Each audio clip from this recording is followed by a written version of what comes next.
He fixed a toaster and accidentally proposed to an alien. HFY Sci-Fi Audiobook. Before I start the story, drop a comment and let me know. Which country are you watching from? Let's begin the story. Ethan Cole stared at his reflection in the black screen of his laptop and wondered, not for the first time when his life had turned into a cosmic sitcom. The coffee maker was sputtering out its death rattle again. The toaster sat unplugged and judgmental on the counter like it was personally offended by him. And Scout, the golden retriever sprawled across the kitchen floor, was giving him that steady look of canine disappointment that could crush a man's spirit. Ethan rubbed his stubbled jaw, checked the clock on the oven. 8:47. His client call started in 13 minutes, and he looked like someone who'd been dragged backward through a hedge and then kicked out of a moving car. "Scout, buddy," he muttered. "We've got problems." The dog thumped his tail once against the cabinet, slow and accusing, as if to say, "You always have problems." Ethan's laptop chimed, an incoming video request. Early. Because, of course, Roger Peterson would be early. The man probably scheduled his bathroom breaks.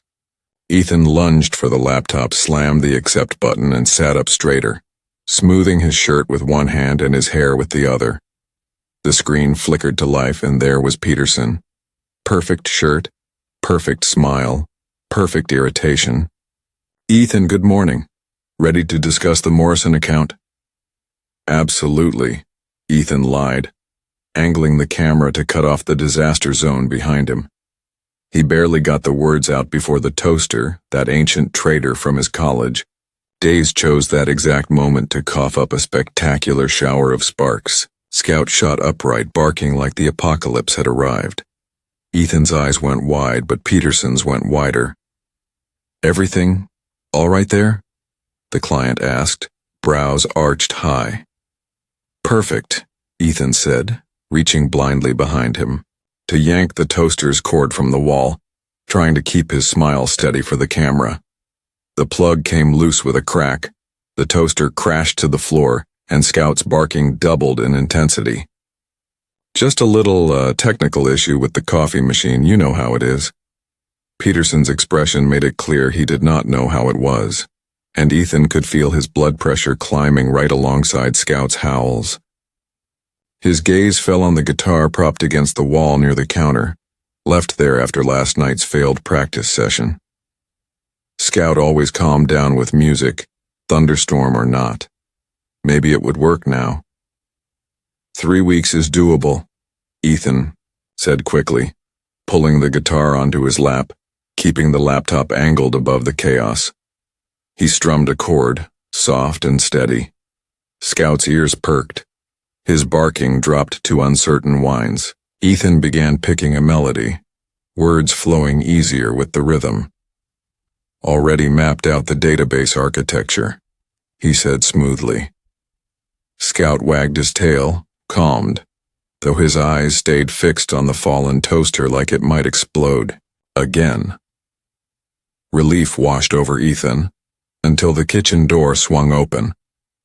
Lyara Senna stepped in, arms full of neatly folded laundry. The alien anthropologist moved with that fluid grace that made even her earth-toned tunic look regal. Her violet-tinted skin caught the morning light, and her enormous dark eyes locked on the scene before her. Ethan juggling a video call, a guitar, a barking dog, and a smoldering toaster. The laundry slipped from her hands, clothes scattering across the floor. I did not realize you were..." Her voice faltered, her cheeks flushing a deeper shade of purple. Ethan froze mid-strum, orange still in hand from his attempt to distract Scout earlier. Peterson still talking from the laptop screen, and Lyara staring at him like he had just proposed marriage in the middle of a kitchen fire. Ethan's fingers stuttered over the strings, the melody breaking into an awkward twang that sounded nothing like professionalism. Peterson's voice droned through the laptop, still outlining deadlines and back-end requirements, but Ethan barely heard it. Lyara was standing in the doorway like a witness to something sacred, her wide eyes fixed on him on the guitar, on Scout, who had now proudly trotted back carrying both an orange and a tennis ball in his mouth like he'd conquered Rome. Her violet cheeks deepened to a shade closer to crimson. She whispered something under her breath, almost reverent. Ethan blinked. Lyara? You okay? She shook her head quickly, stepping backward until her shoulders bumped the frame. Her voice came out clipped and formal, the way she spoke when quoting from her alien textbooks. I should not have intruded. I did not realize you were engaged in the ritual. Ethan's brain lagged behind by several beats. The ritual? The sequence, she said with intensity, gesturing helplessly at the guitar, the orange, the dog, and even the smoldering toaster cord. Tool manipulation, melodic production, projectile mastery, animal control, all maintained under visible stress conditions. The cheval deck.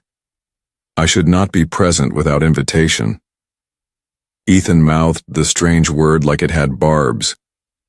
Cheval what? Lyara, I was fixing a toaster while bribing my dog with fruit. Her hands tightened on the doorway as though she were bracing herself against gravity. To you, perhaps. But by every standard of my people, what I just witnessed was a flawless initiation of the sacred sequence. It is courtship. Ethan's stomach dropped. Courtship, he repeated flatly while Peterson, oblivious to the disaster blooming behind the laptop screen, said something about legacy systems. You think I was performing the ritual for me, she blurted, then clamped her mouth shut, horror flashing across her features. Her voice shrank. Unless it was not intended for me. Ethan's voice cracked. Intended for you? Lyara, I wasn't. He stopped when he saw her expression. She wasn't mocking him.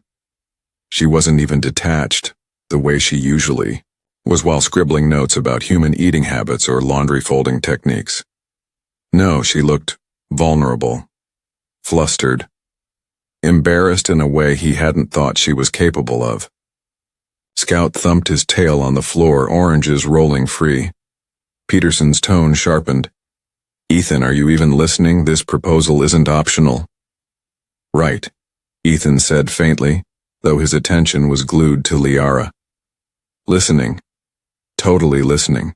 She was still frozen in the doorway, still flushed a shade of purple he'd never seen before, whispering to herself in her language, a string of syllables that sounded like prayers or confessions.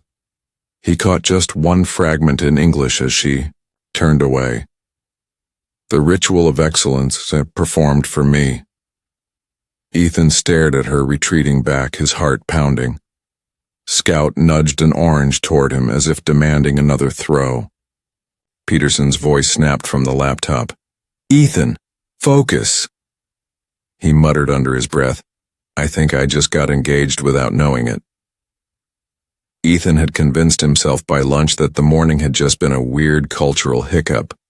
He'd call Peterson back, grovel, maybe buy a new toaster, and Lyara would calm down once she realized humans didn't have sacred multitasking rituals involving citrus fruit. Simple. Except when he came downstairs for a sandwich, voices drifted out of his living room. Multiple voices, layered, strange, half in English and half in a language that made his ears itch. Ethan froze halfway down the stairs. Scout was already at the bottom, tail wagging furiously at the sight of strangers. Through the banister, Ethan spotted Lyara on the couch, posture stiff and formal, speaking to two figures he didn't recognize. One was tall and impossibly slender, with blue skin that shimmered like water and 4 arms in constant motion. The other was shorter, broader, scales rippling across their frame, their eyes reflective like a cat's in the dark. Never seen a human attempt a full cheval deck, the blue one was saying in heavily accented English. Impossible without cultural training. Lyara's voice had that crisp, report-like edge Ethan knew meant she was in scientist mode. I observed it personally. Tool manipulation, melodic resonance, projectile accuracy, animal dominance, executed flawlessly. He even maintained composure under environmental duress. Environmental duress, Ethan thought, glaring down at the toaster scorch mark on his counter. Coincidence? The scaled alien snorted. Humans lack the instinctual framework. Unless this Ethan Cole has been studying our customs in secret. Ethan's stomach dropped. They were talking about him. And worse, they thought he was some kind of closet alien anthropologist. Scout barked once, delighted, and bounded straight into the living room, nearly toppling the scaled alien. Ah, the animal, the blue one said, watching Scout wag his tail with scholarly fascination, part of the sequence as well. He did not command it, Lyara corrected primly. The animal responded to his energy, which makes the display even more remarkable. Before Ethan could retreat and pretend he'd never heard any of this, the doorbell rang. A deep, resonant knock followed. Then a voice, smooth and commanding. Dr. Senna, I am Dr. Varen Kaur, Department Chair of Interspecies Cultural Studies. I understand you have observed a significant anthropological event. Ethan's blood ran cold. Professors, actual professors, were showing up at his suburban house. Lyara opened the door, and in stepped a figure nearly 7 feet tall, skin the gray sheen of polished stone, eyes sharp and hungry with curiosity. Dr. Kaur filled the room with authority. Word travels quickly, he said, inclining his head. A human male spontaneously performing Valdari courtship protocols. This could change everything we know about compatibility studies. Ethan ducked back behind the banister, heart hammering. He wasn't imagining it. He was now the subject of an alien academic circus. And from the look in Dr. Kaur's eyes, this circus wasn't packing up anytime soon. Ethan hadn't planned to storm his own living room, but there he was, barefoot, sandwich forgotten upstairs, stepping into the middle of 3 aliens, one very confused golden retriever, and Dr. Varen Kaur looming like an academic thundercloud. Scout barked once in greeting before plopping at the professor's feet like he'd found a new best friend. All eyes turned to Ethan. For a moment, nobody spoke. Then Dr. Kaur's voice rolled out, deep and precise. Mr. Cole, extraordinary timing. We were just debating whether your display this morning was instinctual or deliberate. Perhaps you could clarify. Ethan blinked. Clarify? I was fixing a toaster. The blue alien's 4 arms twitched with excitement. Modesty. Document. This, she hissed, and the scaled one raised a glowing tablet. Ethan ran a hand down his face. No, seriously, it was breakfast chaos, that's it. Dr. Kaur's stone-colored features didn't move, but his eyes gleamed with the kind of focus Ethan usually associated with engineers about to dismantle a hard drive. Denial is consistent with early-stage ritual participants, he said calmly. Dr. Senna, your instincts were correct. Ethan's gaze snapped to Lyara. She was sitting very straight, hands folded in her lap, as if she was defending a dissertation in front of the galaxy's harshest committee. Lyara, he said, voice sharper than he meant. What exactly did you tell them? Her eyes flicked to him, wide, guilty, then away.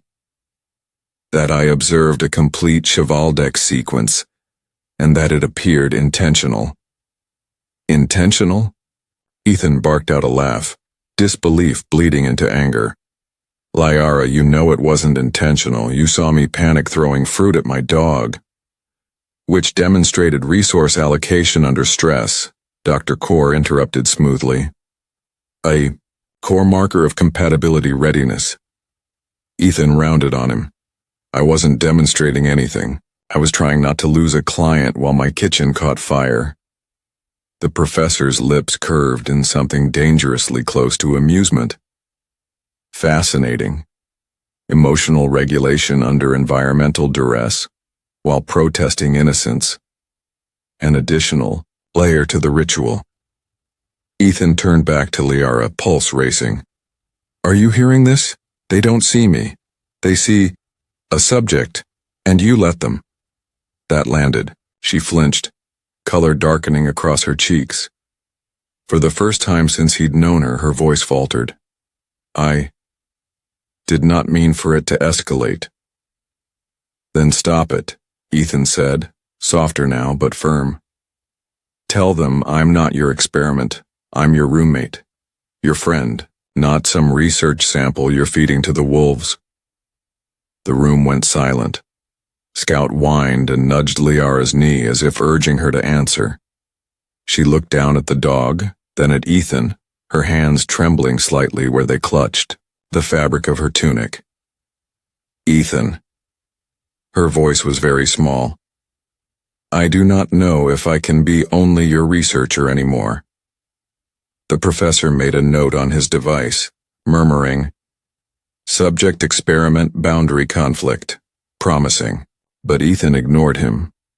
His focus was on Lyara, and the fact that for the first time she sounded less like a scientist and more like someone caught in something she didn't know how to handle. Ethan lay awake half the night replaying Lyara's words in his head.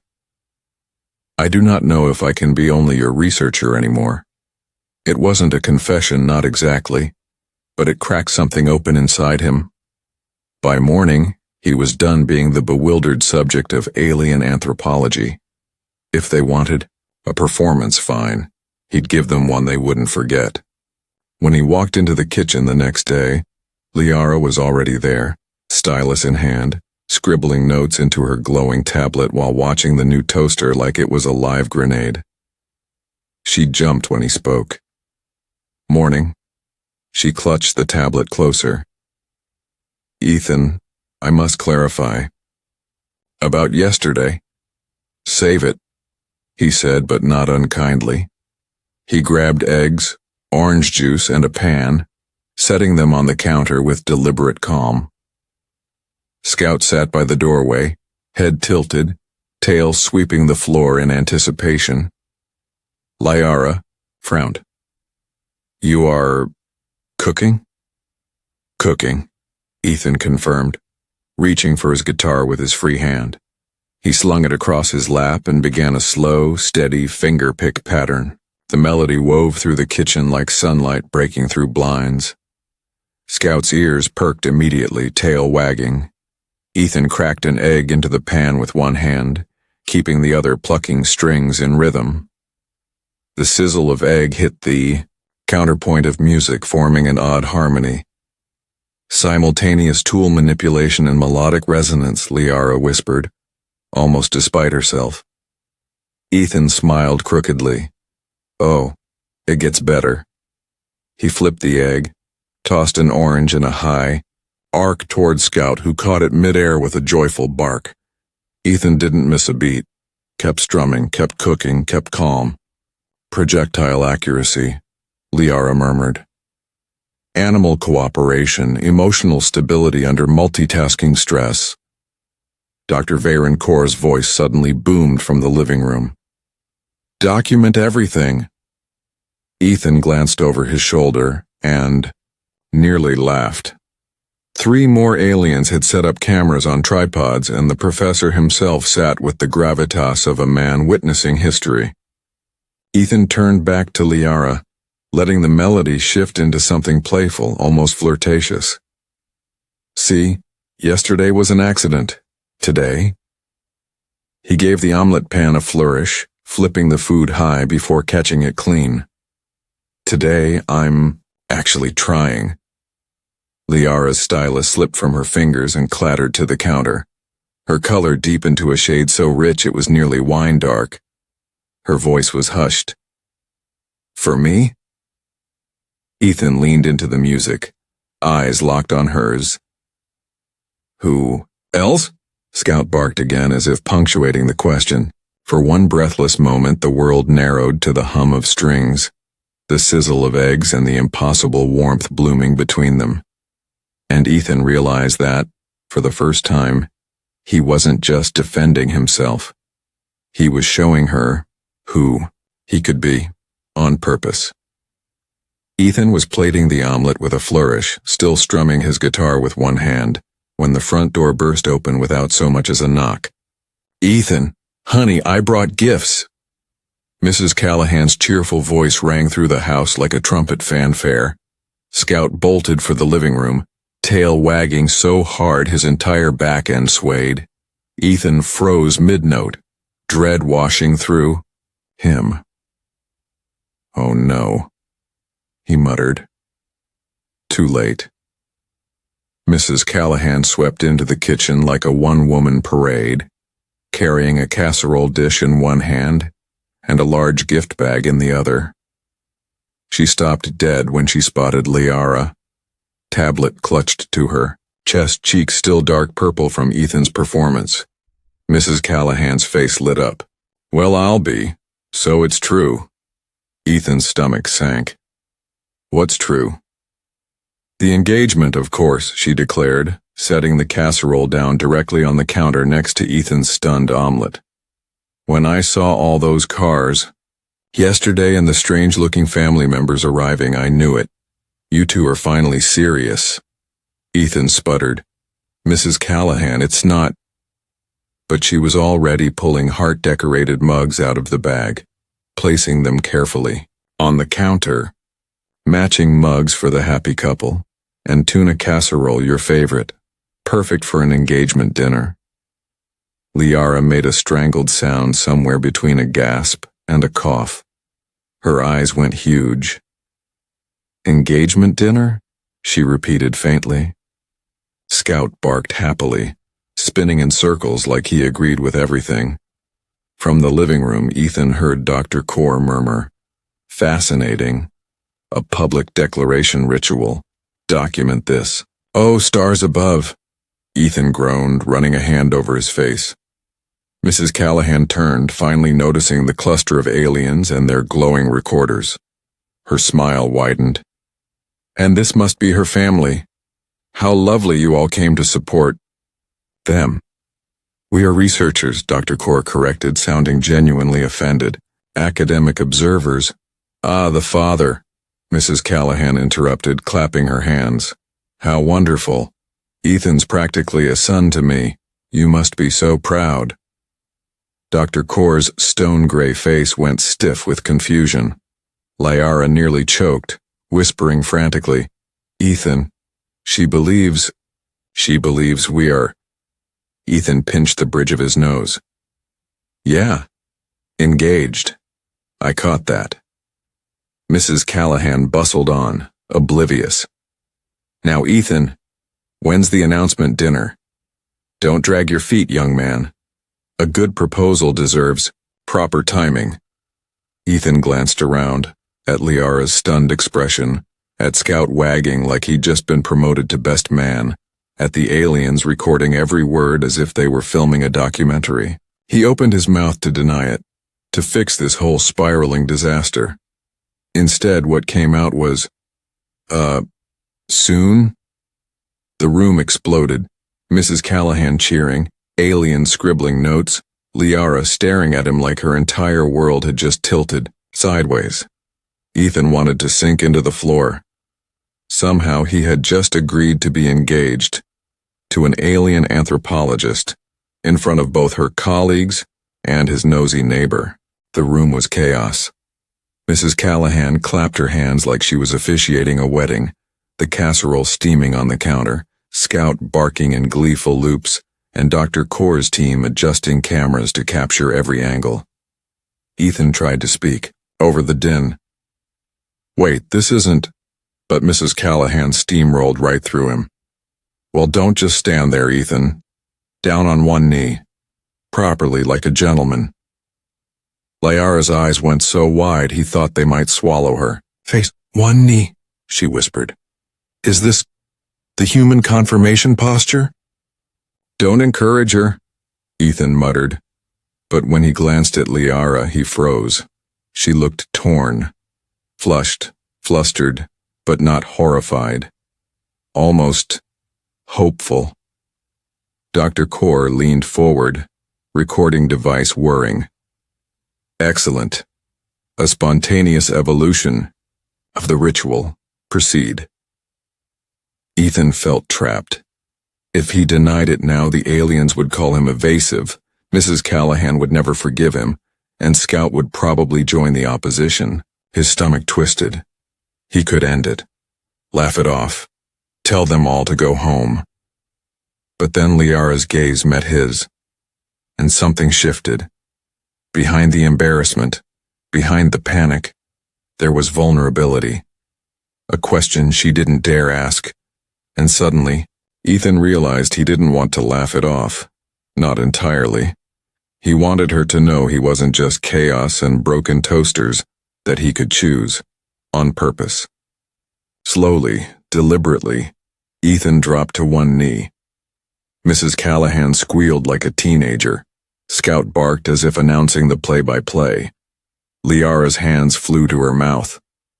"Lyara Senna," Ethan said, holding out the only thing he had on him, his grandmother's old gold watch gleaming in the kitchen light. "This is insane. I know it's insane, but I don't care about research protocols or ancient rituals or academic studies. I care about the person who studied my toaster for 17 minutes because she wanted to understand me." Lyara's breath caught audibly.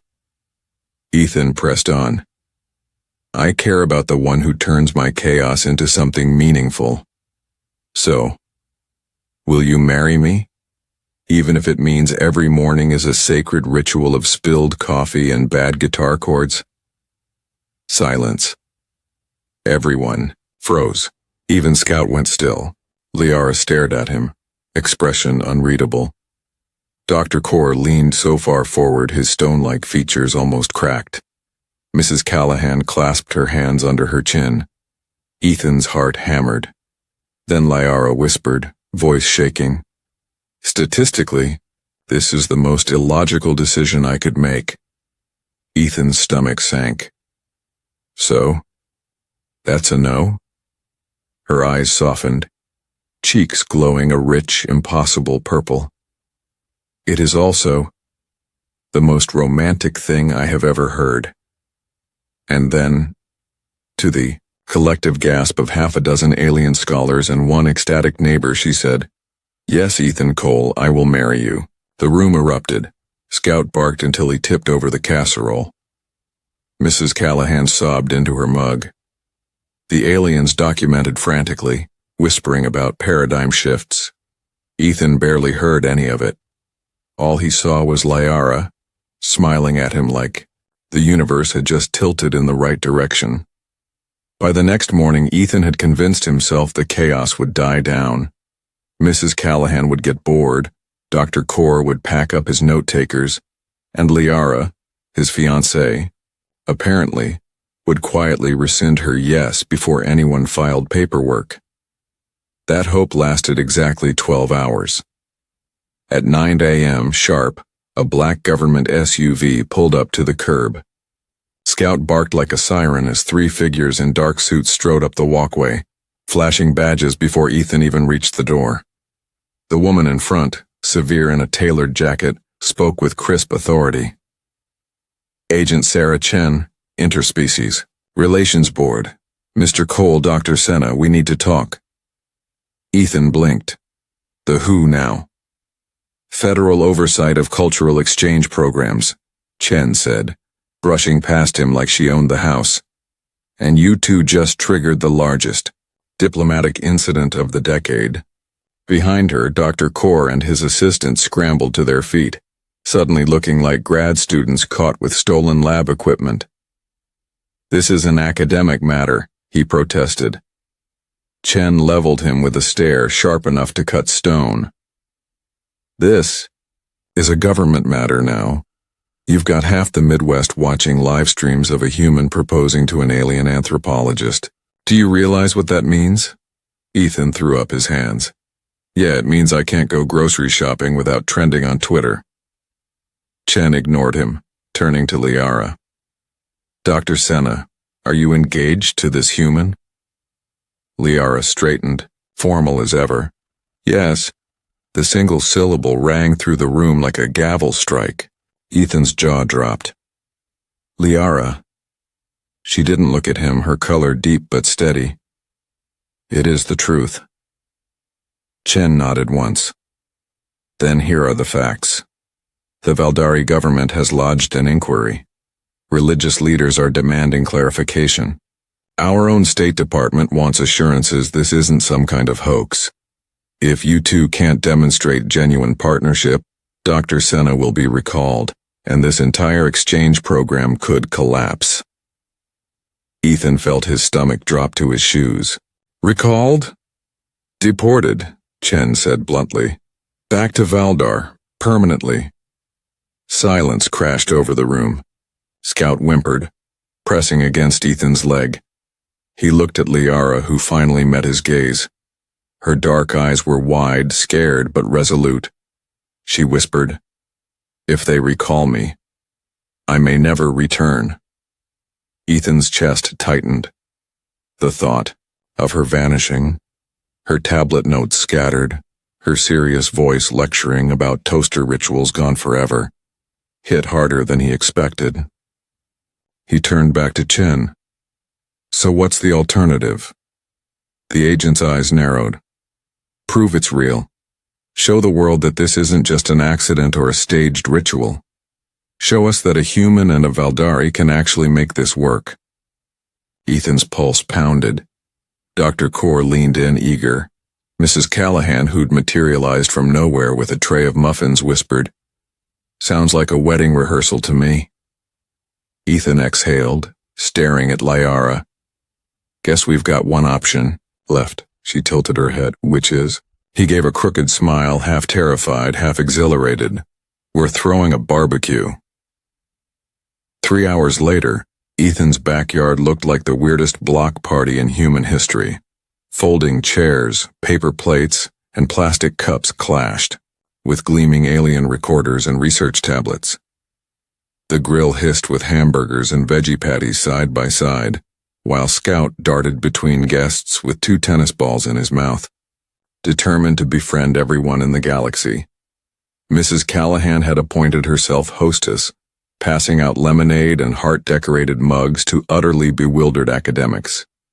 Agent Chen stood by the fence, arms crossed, monitoring everything like a hawk, but even she was eating potato salad. Ethan flipped a burger, glancing over his shoulder at Lyara. She was in the middle of a small crowd of humans and aliens, explaining cornhole rules with the precision of a courtroom lawyer. The goal, she said solemnly, is to project the beanbag with accuracy into the target aperture.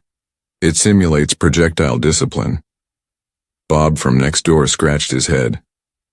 Lady, it's just tossin' bags. The crystalline alien she was teaching tilted its head and threw the bag with perfect mathematical trajectory, scoring instantly.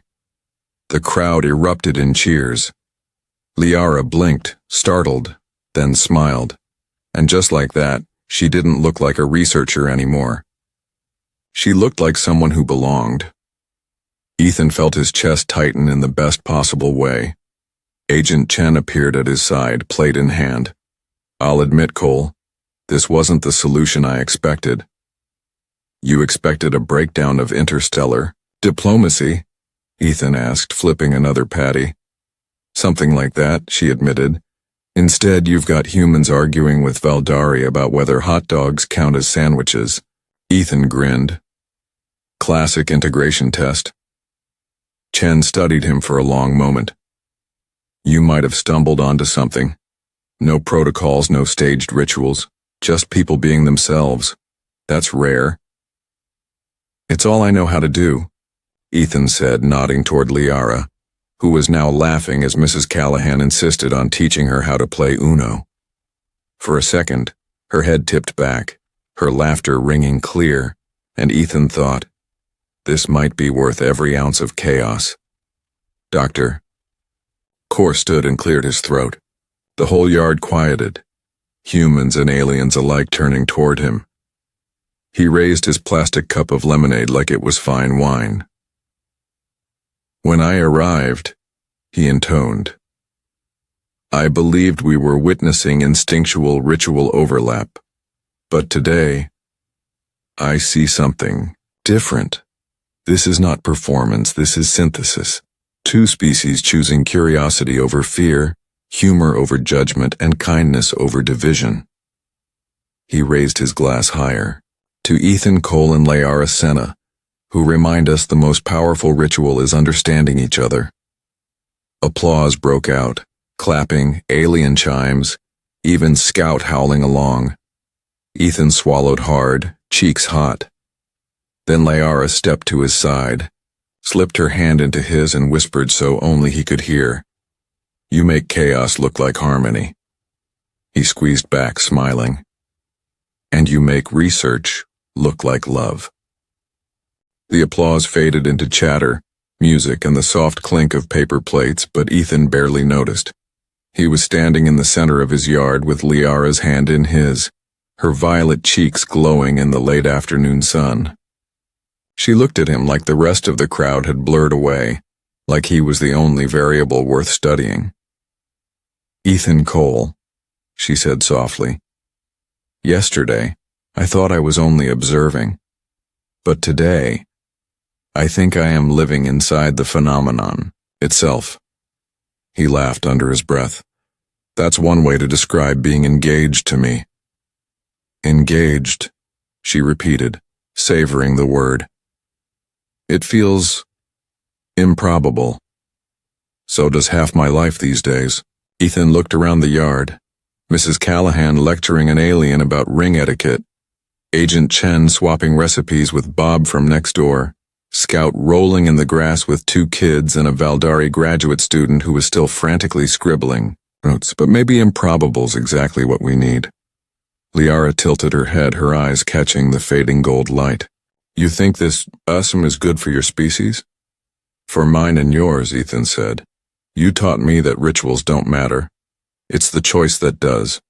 Choosing to stay, choosing to understand, even when everything's confusing and messy." She was quiet for a moment, then whispered, "Then I choose." His heart skipped. "Choose what?" "You," Lyara said simply. "Every time." Scout barked once, as if sealing the deal. Ethan pulled her closer, lowering his voice. "You know this means my mornings are never going to be normal again." Her smile curved slow and sure. Perhaps not. But perhaps normal was always overrated. Before he could answer, Mrs. Callahan clinked her mug with a spoon, her voice booming. "A toast to the bride and groom." Laughter rippled through the yard, aliens mimicking the gesture, their different languages layering into something that sounded almost musical. Lyara leaned in, forehead resting lightly against Ethan's. "This is what you call harmony, yes?" "Yeah," he said, smiling. "The weirdest harmony in the galaxy."